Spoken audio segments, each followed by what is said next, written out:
என்ன நினைச்சுன்னா தெரியல, திடீர்னு நைட் வந்து பார்த்தீங்கன்னா கருப்பு கவுனி அரிசி வந்து ஒரு டம்ளர் போல் தண்ணியில் போட்டு நல்லா ஊற வச்சுட்டேன். நம்ம வெயிட் லாஸ் பண்ணிட்டு இருக்கும்போது இந்த மாதிரி ஹெல்த்தியாக சிறுதானிய ஃபுட்லாம் நம்ம எடுத்துகிட்டு இருந்தோம். ஆனால் இப்போ நம்ம வெயிட் லாஸ் பண்ணலை அப்படின்னாலும் கொஞ்சம் வந்து ஆரோக்கியமான உணவு குழந்தைங்களுக்கு கொடுக்கலான்னு சொல்லிட்டு தான் இந்த கருப்பு கவுனி அரிசி டெய்லி இல்லை அப்படின்னாலும் அப்பப்போ ஒவ்வொரு நாளைக்கு இந்த மாதிரி கொடுக்கலான்னு சொல்லிட்டு ரெடி பண்ணேன். இந்த மாதிரி ஊற வச்சுட்டு நம்ம கஞ்சியை வச்சு சாப்பிடும் போது நல்லா மனமாக இருக்கும், சீக்கிரம் வெந்தும் போகும்.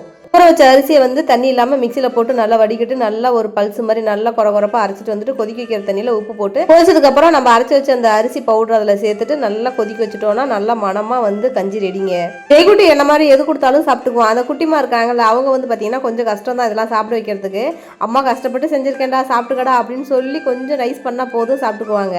குழந்தைங்களுக்கு பிடிக்காது, அவங்க சாப்பிட மாட்டாங்கன்னு நினைக்கிறத விடவே ஏதாவது ஒன்று சொல்லி இந்த மாதிரி ஹெல்த்தியான உணவை கொஞ்சம் சாப்பிட வச்சிடணும். அப்புறம் நேற்று சந்தையில் வந்து நெய் கருவாடு வாங்கிட்டு வந்திருந்தேன். சரி அதை இன்னைக்கு வைக்கலாம்னு சொல்லிட்டு அந்த குழம்பு ரெடி பண்ணிட்டு இருந்தாங்க. எண்ணெயில் வெந்தயம் பூண்டு வெங்காயம் இதெல்லாம் போட்டு நல்லா வதக்கிட்டு கட் பண்ணி வச்ச உருளைக்கிழங்கு கத்திரிக்காய் இதையும் சேர்த்து நல்லா வதக்கிட்டு தக்காளி ஒரு 4-5 தக்காளி நல்லா பேஸ்ட் மாதிரி அரைச்சி அதில் ஊற்றிட்டு நல்லா வதக்க வச்சிடணும்.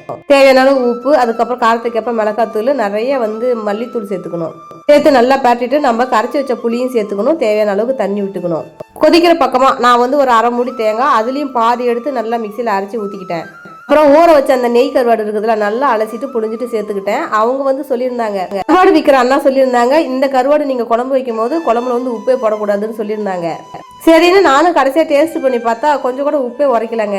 ஏன்னா நான் இதுக்கு முன்னாடி இந்த மாதிரி கறி கருவாடு நெய் கருவாடுலாம் நான் குழம்பு வச்சதில்லை. அதுக்கப்புறம் தேவையான அளவுக்கு உப்பு சேர்த்து டேஸ்ட் பண்ணி பார்த்தா உண்மையாலுமே டேஸ்ட் சூப்பராக இருந்துச்சு. மொத்தமாகவே ஒரு 6-7 பீஸ் தான் கருவாடு துண்டு இருந்துச்சு. ஆனாலுமே வந்து பார்த்தீங்கன்னா கருவாடு வாசனை பயங்கரமாக இருந்துச்சு, டேஸ்ட்டும் சூப்பராக இருந்துச்சு. கீரை பொரியலும் செஞ்சுட்டு காலையில் கஞ்சியும் கீரையும் சாப்பிட கொடுத்தாச்சு. மதியம் லஞ்ச் பாக்ஸுக்கு சாப்பாடு அந்த கருவாடு குழம்பு தாங்க.